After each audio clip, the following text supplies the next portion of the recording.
Welcome back, everyone.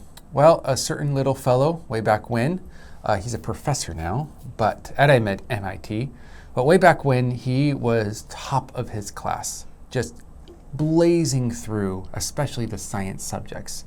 He would be able to not study at all and get a perfect grade, top of his class, very easy. And he goes through his entire school life like this, thinking that he is some sort of possible child prodigy. And based on his scores, he was able to enter into Harvard. They accepted him, he got in, first day in Harvard, and he still has that same mindset.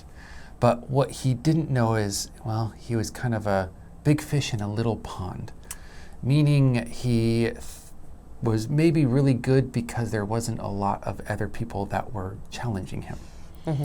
And so he gets to Harvard, where he's now a big fish in a big pond. No, he's a medium-sized fish with a lot of other medium-sized fish in a big pond. To stretch out that analogy.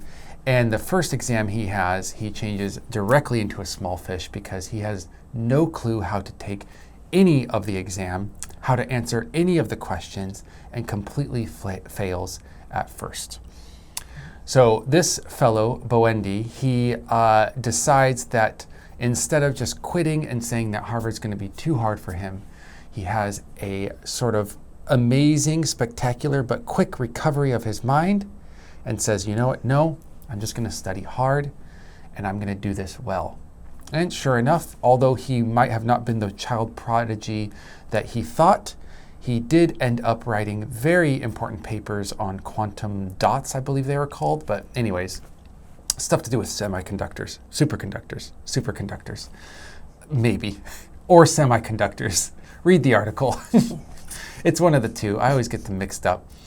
And now he is a world-renowned professor at MIT, like I said before. So it's kind of like an uplifting tale of never give up, work harder, and you will have the reward in the end, which is, it's mostly true. If you're consistent and work hard, you will have good results most of the time. Now, unlike Boendi, some people do get to these hardships and think, you know what, I'm just not cut out for this. I'm just not ready for this. This is just not my thing. I'm going to try something different. Have you ever felt like that? Definitely. Oh. I think this feeling of I've hit my limit, or I don't know how much further I can take this, was my sort of GCSE maths level. So in England, that's like 15 years old. Okay. We're preparing for the GCSE exam. You have to take maths. And I'd always been quite good at maths. I did get a decent grade in the exam, but towards the end, those last 2 years before the final test there, I was like, I am struggling. I am just to keep up with everybody else. I am having to work 10 times harder than everybody else. I felt like I shouldn't continue this particular subject to an even higher level. It's not my best skill. So I feel like I hit the ceiling with maths at 15. You're like, okay, and from now on we're done. So you don't have to take any sort of mathematical subjects after 15? No. Really? We specialize very young. So from born in the wrong country. After 16, you pick 3 or 4 subjects, usually the ones that you're the best at, or that will lead you kind of towards a certain degree course or a certain career path if you've got something in mind. I've just realized how much actual British school emulates Harry Potter universe at Hogwarts. Or she emulates British school, yes. Correct. I think it went that way round, right? Wait, she didn't create the system? Yeah, and then we just copied it. You're like, oh, Harry Potter's pretty popular. We'll just put it into our school system. That looks pretty good. Correct, yes. How she did copy the British school system, which makes a lot of sense, I guess, now. But yeah, that makes a lot of sense. I had to do math for a long, long time, and I hated it. Even in college, I had to do math. Oh, yeah, that's crazy. It's crazy. And I thought my whole life, why don't we just focus earlier? And if I'm not going to be doing a math major, why would I have to do anything with math? And England was like, yeah, we've done that already. We're here already. Come on, America. We've also got something called the metric system. You might like that. Yeah, which I'm much more used to now. Someone said 100 degrees the other day, and my first reaction was like, didn't? Oh, okay, Fahrenheit. Yeah.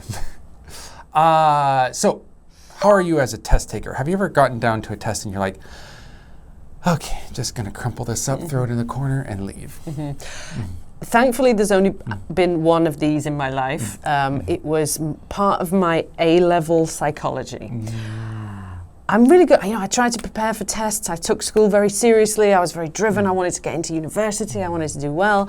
But there was one element of the psychology exam, and I realized I'd prepared the wrong thing. Oh, no. At the beginning. I was like, and I didn't give up though. Okay. I thought, I have studied these subjects. I haven't revised for them. I haven't prepared for this on the test, but I'm here now. I might as well give it a go. So I did give it a go. The result was not good. Okay. I was not prepared for that. Yeah. And I knew it. I walked out of the no. thing and I was like, damn it, I'm going to have to retake that one. And it was a total disaster. Okay. Yeah, I got a D. I've never got a D in any subject before, ever. I remember crying when the letter came with the D.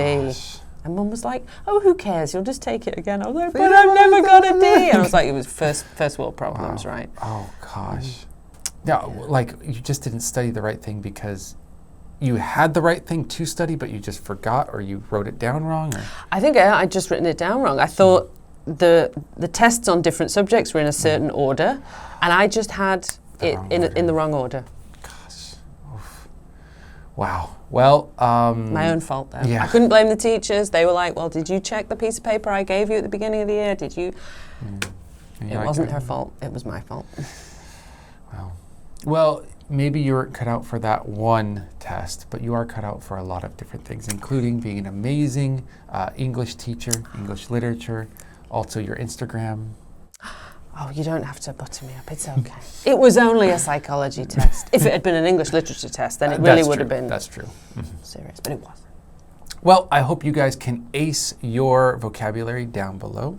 Give it a look and use it when you just talk every day in English. And we'll see you next time. Bye.